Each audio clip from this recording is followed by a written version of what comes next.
તેલ આવી ગયું છે તો આપણે આ ગરમ મસાલો નાખી દઈએ એમાં. હવે આપણે આ પત્તું નાખી દઈએ. હવે આ ડુંગળી છે આપણે ઝીણી સુધારેલી એ નાખી દઈએ. હવે એને આપણે ચડવા દઈએ થોડીક વાર. આ આદુ છે ને મરચી છે ને લસણ છે તો એ ખાંડેલું છે તો એ નાખી દઈએ. હવે એને આપણે થોડીક વાર ચડવા દઈએ. હવે આપણે આ ક્રશ કરેલી ડુંગળી છે તો એ નાખી દઈએ. એને આપણે ચડવા દેવાની છે થોડીક વાર.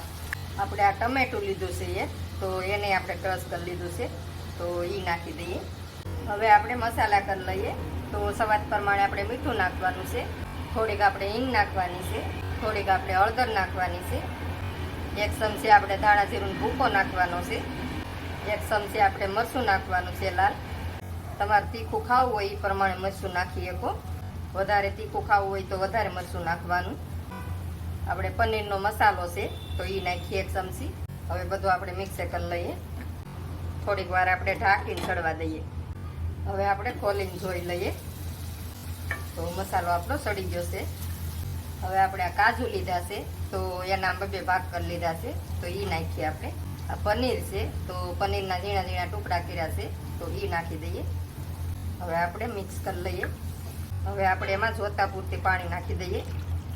તો મેં 1.5 ગ્લાસ પાણી નાખ્યું છે તો તમારે શાક હોય એ પ્રમાણે પાણી નાખવાનું.